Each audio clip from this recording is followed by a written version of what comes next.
یہ ذکر کی اہمیت کے سلسلے میں حضرت کا لکھا ہوا مقالہ ہے جو حضرت کی اپنی معمولات کی کتاب ہے، اس میں چھپا ہوا ہے، وہ میں آپ حضرات کے سامنے پڑھ کر سناتا ہوں۔ نحمدہ ونصلی علی رسولہ الکریم، اما بعد۔ تفکرات اور پریشانیوں کے اس دور میں دل کا سکون اور روح کا آرام اللہ تعالیٰ کے پاک ذکر میں ہے۔ خود حق تعالیٰ شانہ فرماتے ہیں، الا بذکر اللہ تطمئن القلوب۔ خوب سمجھ لو کہ اللہ تعالیٰ کے ذکر میں خاصیت یہ ہے کہ اس سے دلوں کو اطمینان اور سکون حاصل ہوتا ہے۔ دوسری جگہ ارشاد فرمایا، فاذکرونی اذکرکم واشکروا ولا تکفرون۔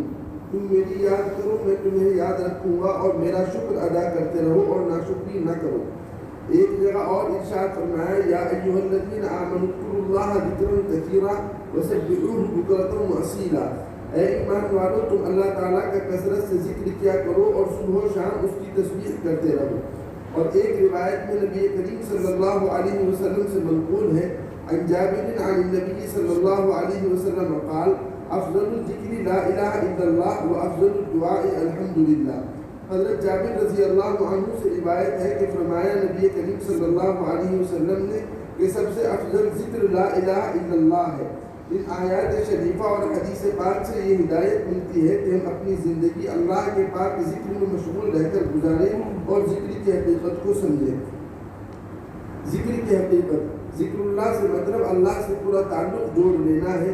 دل ہر وقت اللہ کی طرف متوجہ رہے، دل میں ہر وقت اللہ کا دھیان رہے، یعنی اٹھتے بیٹھتے سوتے جاگتے کھاتے پیتے زندگی کے ہر کام کو اللہ کے نام سے شروع کیا جائے اور آخر میں بھی اللہ کا نام لیا جائے۔ صوفیاء کرام نے ذکر کی دو قسمیں بیان فرمائی ہیں، نمبر 1 ذکر لسانی، نمبر 2 ذکر قلبی۔ زبان اور تعلق کی حرکت سے جو ذکر ہوتا ہے اسے ذکر لسانی کہتے ہیں، دل سے کیے جانے والے ذکر کو ذکر قلبی کہتے ہیں، جو کہ زبان اور سانس کی حرکتوں سے کیے جانے والے ذکر سے افضل ہے کہ دل کے ذکر میں مشغول رہتے رہتے اس میں پختگی اور دوام آ جاتا ہے۔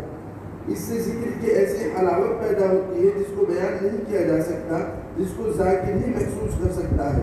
اس کی مثال ایسی ہے جیسے مٹھائی کی مٹھاس کو بیان نہیں کیا جا سکتا، کھانے والا ہی اس کے ذائقے کو محسوس کر سکتا ہے۔ یہ تیز درد اور بے چینی میں انجیکشن کے ذریعے جو سکون اور اطمینان ہوتا ہے، یہ کسی راحت کے ملنے میں جو احساس ہوتا ہے، وہ صرف مریض یہ سکون حاصل کرنے والا ہی محسوس کر سکتا ہے۔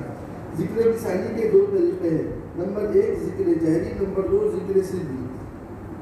جہری بلند آواز سے ذکر اس جگہ کیا جائے جہاں دوسرے شخص کو تکلیف نہ ہو۔ مسجد میں بلند آواز سے ذکر کرنے میں احتیاط برتنی چاہیے، کیونکہ دوسرے لوگ نماز و دیگر وظائف میں مشغول ہوتے ہیں، یعنی ہمیں مسجد میں ذکر ایسے انداز سے کرنا چاہیے جس سے دوسرے لوگوں کی عبادت میں خلل نہ ہو۔ بہتر ہے کہ بعد نماز تہجد تنہائی میں 4 زانوں بیٹھے اور توبہ و استغفار کرے اور عاجزی و انکساری سے ہاتھ اٹھا کر دل کو حاضر کر کے یہ دعا پڑھے، اللہم طہر قلبی عن غیرک ونور قلبی بنور معرفتک ابدا۔ یا اللہ یا اللہ یا اللہ، اللہ حاضری اللہ ناظری اللہ شاہدی اللہ معی، لا معبود الا اللہ، لا مقصود الا اللہ، لا مطلوب الا اللہ، لا مشہود الا اللہ، لا موجود الا اللہ، لا الہ الا اللہ، محمد رسول اللہ۔ پھر اچھی آواز سے ذکر کرے۔ اس کا طریقہ یہ ہے کہ سر کو نیچے کی طرف جھکا کر لا کو قوت اور سختی سے دل کے اندر سے کھینچتے ہوئے سر کو اوپر اٹھا کر الہ کہتے ہوئے داہنے موندے کی طرف لے جا کر پیٹھ کی طرف کرے، اور یہ دھیان کرے کہ غیر اللہ کو دل سے نکال کر پیٹھ کے پیچھے ڈال دیا، اور لفظ الا اللہ کو زور سے کہتے ہوئے بائیں طرف الا اللہ کی ضرب لگاتے وقت یہ دھیان کرے کہ عشق اور نور الہی کو دل میں داخل کر دیا۔ ذکر کی قسموں کے نام، نمبر 1 ذکر نفی و اثبات 2 تسبیح، نمبر 2 ذکر اثبات مجدد، نمبر 3 ذکر اسم ذات۔ ذکر کی تسبیحات، لا الہ الا اللہ اثبات و نفی 2 تسبیح، الا اللہ اثبات مجدد 4 تسبیح، اللہ اللہ اسم ذات 2 ضربی 6 تسبیح، اللہ اسم ذات 1 ضربی 1 تسبیح۔ یہ کل 13 تسبیح ہے، مگر ان کو 12 تسبیح کہا جاتا ہے۔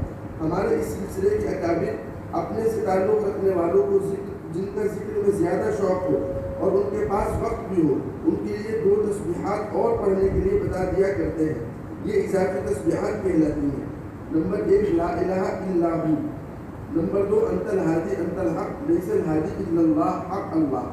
صرف ایک بار کہہ کر حق اللہ کی ایک تسبیح ذکر کے شروع میں کلمہ طیبہ 3 بار اور کلمہ شہادت 1 بار پڑھ دیا کریں۔ ذکر سے فارغ ہو کر چند منٹ کے لیے مراقبہ کریں، یعنی آنکھیں بند کر کے نیچے کو گردن کر کے دل میں سوچیں کہ اللہ کا فیضان عرش سے میرے سینے میں آ رہا ہے۔ ذکر کا سب سے بہتر وقت تہجد کی نماز کے بعد ہے، یا پھر فجر کی نماز کے بعد، یا عصر کی نماز کے بعد، یا عشاء کی نماز کے بعد۔ جس وقت موقع ہو ذکر کر لیا جائے۔ آپ جس شیخ سے بیعت ہیں ان کی خدمت میں رہ کر ذکر میں مشغول رہیں، یا ذکر کے بارے میں ان کی بتلائی تسبیحات پر پابندی سے عمل کریں۔ خاکسار سید انظر حسین سلیم